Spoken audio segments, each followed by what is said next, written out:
Dateline, Spokane, Washington, August, what is the date today? 26. August 26, 1960. Hello folks, this is Ross Fleming of Fleming Recording speaking. We plan today to interview Mrs. Martha Denny Lafferty, who is very well known to residents of the Kootenai district of BC as the manager of the Pennington Hotel, which has lately been converted into a guest house. Our interest in Mrs. Lafferty is heightened by her early association with Seattle, which territory at one time was claimed for Great Britain with the Columbia River as a boundary line by David Thompson in 1811. I have asked Mrs. Lafferty for her story, so here is Mrs. Lafferty. When Mr. Fleming asked me to give a brief history of my family's early days in Seattle, I felt I was hardly capable, not being a real pioneer. But I am a daughter of a real pioneer. I'm going to endeavor to give you a few of the high spots on early days in Seattle. Though I was born there and never lived any other place during my life and until in 1936, my husband, being a railroad man, was transferred to Spokane. So we have been residents of Spokane ever since. I am manager of the little Pennington Hotel, which is in connection with the world-renowned Davenport Hotel.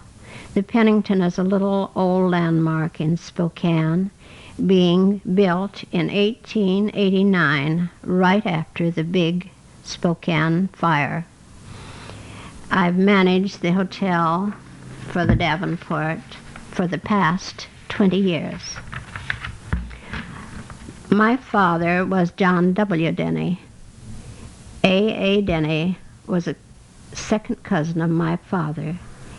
The city of Seattle was founded by A Denny in 1852.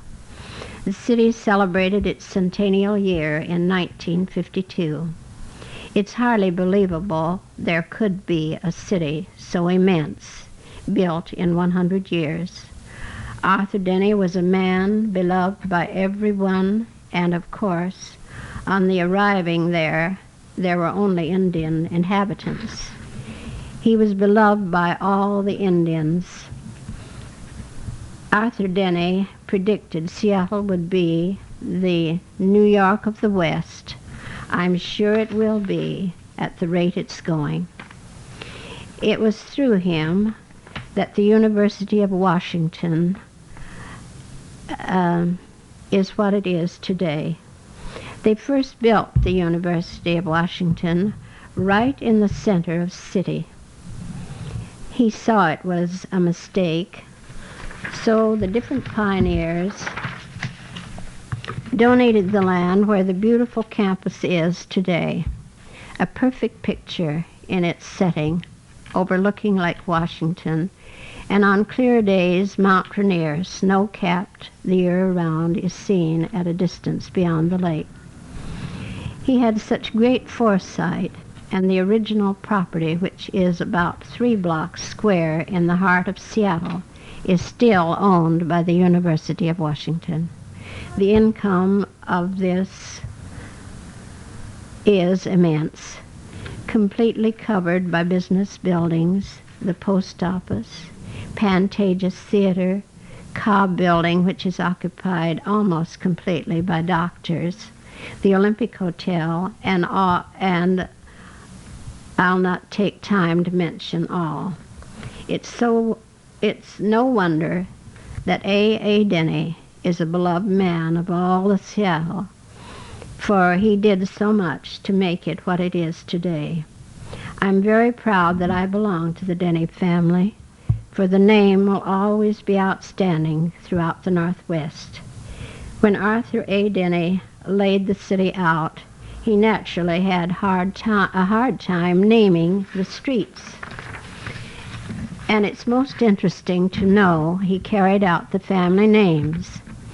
There's Denny Way, and the streets that cross it are named for his children and grandchildren: John, Thomas, Orion, Rollin, Lenora, Loretta, and so on. Isn't that unusual? Now I'll tell you a bit of my immediate family. My dear father and mother also were great pioneers. They were in the second group to land in Seattle in 1866. They came around from New York on the west to the west by water, were the first group to cross the Isthmus of Panama. There were 15 in their party and all relatives. I'll go back a bit and tell you of their earlier days. My father was born in Indiana, where he lived until a young man. Mother was born in Indiana, but her parents moved to Iowa when she was small. It so happened when my father was of marriageable age, he fell in love with a girl whom his parents were not interested in. So having an uncle in Iowa, they sent him out to be with their uncle, hoping it would break the infatuation. Well, here he met my mother, and they were married before he returned to Indiana. My father was a very tall man, about 6'3", and little mother was short, able to stand under his arm. So they were to go to the old home in Indiana. This was in 1866, and it was this year that the second Denny party was going to Seattle. My father and mother were to take care of the old home for my father's parents. This is the reception my mother got on arriving at the old home. His mother greeted them by saying, "Well, John, I thought Sam did bad enough, but you've done worse," meaning mother was so small, only weighing 98 pounds. This sure shocked mother. When it came to the party leaving, my grandmother said she just couldn't leave John and Mary behind. So, in those days, the wife obeyed her husband. And it was heartbreaking to mother to know that she was going so far away from her parents. But she had to go because her husband said so.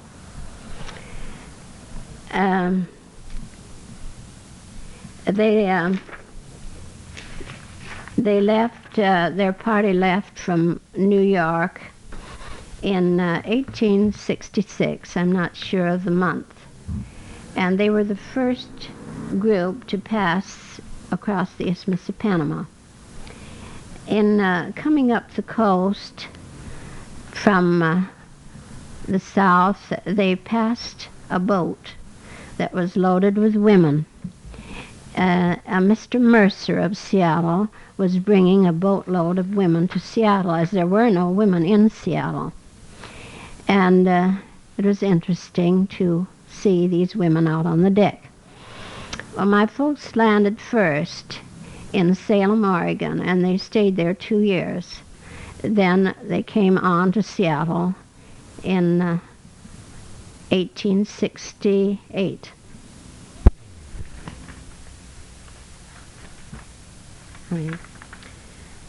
Arthur A. Denny was very instrumental in helping all these relatives locate their homesteads.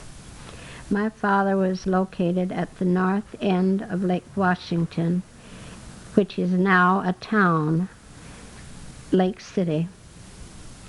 I was born in 1886 at our home, which was on the corner of 7th and Union. The Eagle Auditorium stands there today. My father was a building contractor in the early day. My parents went through many hardships. Among them, the most tragic was in about 1877. a terrible diphtheria epidemic hit the city. There were scarcely no children left. My parents had 5 children when this happened, and 4 of them passed away in 2 weeks. They died according to age, the oldest first. They changed doctors for the baby, and this is once where whiskey proved valuable. The doctor kept the baby intoxicated, and the poison in the whiskey killed the germ.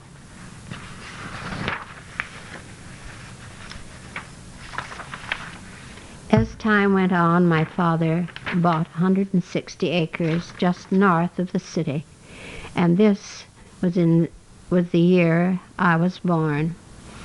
So that's the only home I ever remember, and such wonderful memories they are, as my husband and I stayed there with my parents as long as they lived. I'm not sorry for all I did for such deserving old dear parents. Our old home stands today well preserved, and an addition has been added, and it is a lovely rest home. It's at 9239 First Avenue Northeast. Mother naturally grieved over the loss of these children, and she also grieved over being so far from her parents. It was 10 years before Father was able to send her home. Well, this was a sure cure of her homesickness. It had no great attraction to her now. After being West, you'll find this true today. Once a Westerner, always a Westerner. Mother was very interested in a spiritual way in helping our community in church life. She had a Sunday school in the schoolhouse. Her work grew into a real church, and she lived set on the platform for the dedication of the church building, the Oak Lake Tabernacle, at 100th and Aurora Avenue, which is the freeway into Seattle from the north. It's wonderful to have had all of these experiences as a pioneer daughter. When I go over to Seattle, I can't believe my eyes when I see the way it's grown. Here, I've not mentioned my dear little family. We have only 2 children, but they are so dear. Mary, the eldest, is a metal analyst at the Kaiser aluminum plant and the champion bowler of the Northwest. Hugh Alexander, my son, graduated from the University of Idaho in geology. He is married to a wonderful girl, and they have 2 sons. My 2 only grandchildren. The eldest, Scott Shannon Lafferty. I think that's French, don't you? Scott is 3 years old and doesn't speak too plainly, so he calls himself Slot. We say to him sometimes, "Scott, you're a pill." "No, Slot, no pill. Slot, sweet boy." The other grandchild name is Denny Alexander. He is a year and a half old and a very sweet boy. I'm not prejudiced at all, but I know I have the 2 most wonderful grandsons in the Northwest. I suppose I could go on and on, but I've given you a bit of the pioneer news, and if you've enjoyed it, it makes me happy too, and I thank you. Thanks very much, Mrs. Lafferty, for such an interesting summary of your early days and an insight into the founding of Seattle. I see by that very interesting book of yours, Pioneer Days of Puget Sound, written by Arthur A. Denny, who founded Seattle in 1852, that the original Denny party came west in 1851 with a train of covered wagons. It had taken 108 days to come from Illinois to Portland, which, being on the Columbia River, was an important ocean port and had a population of 2,000 in 1852.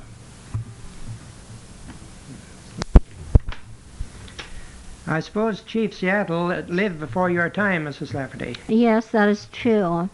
Though I heard of him, it was talked a great deal how interesting the Indians were, and they were much. They loved the Dennys very much, and Arthur Denny was very helpful to them. At the time of his death and David Denny's death, Indian relics were placed over their graves. They were very much in love with both of them, and I really didn't live in those days and don't know so much about it, but I have heard them talk of it. Well, thanks again, Mrs. Lafferty, and I'm sure that the people up in the Kootenai district around Nelson and Trail and Kimberley and Cranbrook will enjoy this interview as well as if you were one of our own, because we were practically one country at that time, and it should have been continued that way, in my opinion. I think so too. And thanks very much. You Spokane people are wonderful to us when we come down here, and we thoroughly enjoy ourselves. And I want to say that the Nelson people, with whom you have very many friends, always speak well of you, and always enjoy their visits to Spokane, and you contribute no small amount to that. Well, you tell them to keep coming, that as long as I have a few rooms for the transient people, I'll be so happy to take them in. Thank you again.